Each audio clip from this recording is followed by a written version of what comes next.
Hey, friend, welcome back to the podcast.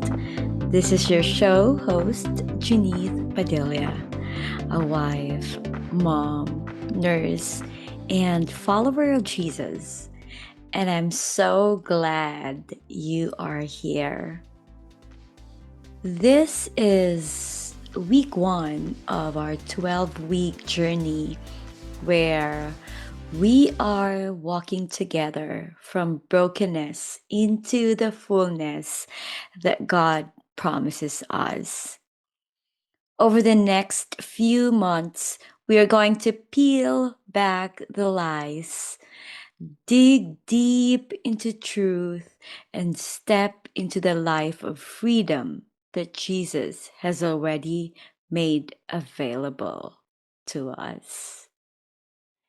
Today's episode is called Why Am I Still Broken? And I know this is a question many of us have whispered in the quiet. Maybe after a long day, maybe after another mistake, maybe when no one else is around. Lord, why am I still broken? I thought I was saved. I thought things would be different by now. Here's the truth: becoming a Christian doesn't mean our wounds disappear overnight. Salvation changes our eternity instantly, of course, but our healing is often a process. Think of it like this: when you break a bone, the doctor can reset it, but the healing takes time. In the same way, Jesus has already secured our healing. It's done. But often, or we often, need to walk it out day by day. Psalm 34:18 says, "The Lord is close to the brokenhearted and saves those who are crushed in spirit." That means God doesn't shame you for your brokenness. He draws near to you in it. But here's where the enemy creeps in. He whispers lies like, "You're always going to be this way." Yeah? Or, "God must be tired of you messing up." Yeah? Or, you know, "You'll never be free." And if we are honest, sometimes we believe those lies. They replay in our minds until they feel like truth. But, friend, listen carefully. Jesus didn't die for you to remain in brokenness. He came so that you might have life, and life abundantly. John 10:10.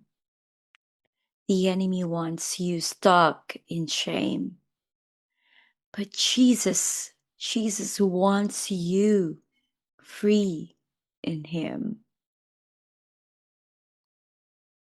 So why does healing take time? Yeah? Why? First, because God is more interested in transformation, or your transformation, than quick fixes. You see, we always want to skip to the good part, but God is not interested in our comfort. but He is interested in our transformation or the growth of our character. Second, because healing requires partnership. Yeah, you can't do it all by yourself, no matter what.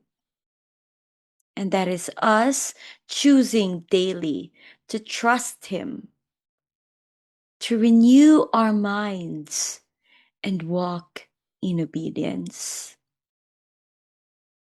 Because wounds, when healed slowly and deeply, become testimonies that can bring healing to others. Think of the Apostle Paul. He had weaknesses and struggles, yet God's grace was sufficient. Sometimes our brokenness becomes the very place where God's glory shines brightest.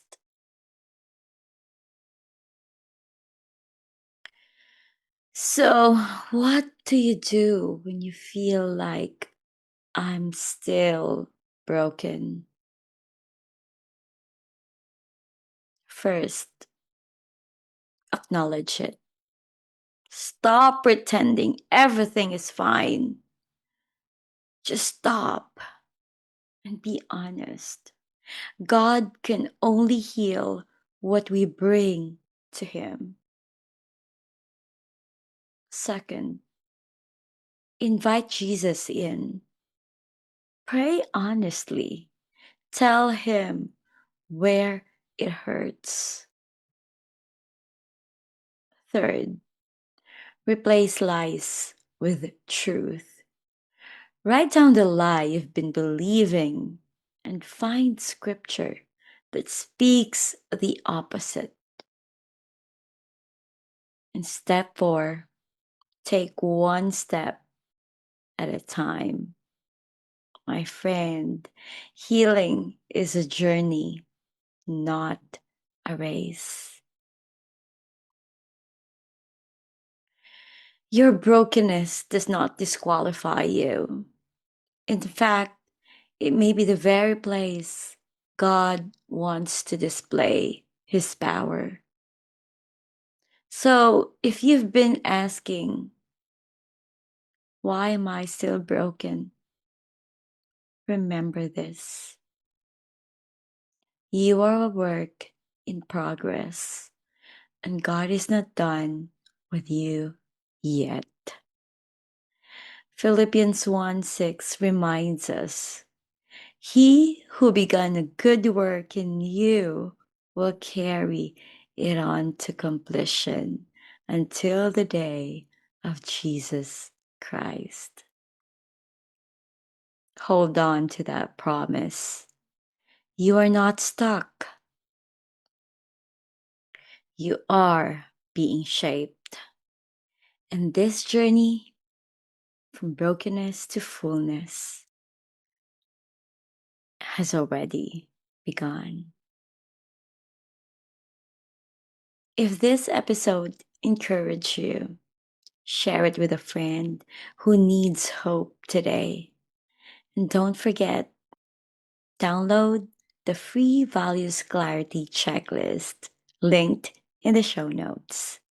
It's a practical tool to help you align your life with what truly matters so you won't waste your time, your precious time here on earth.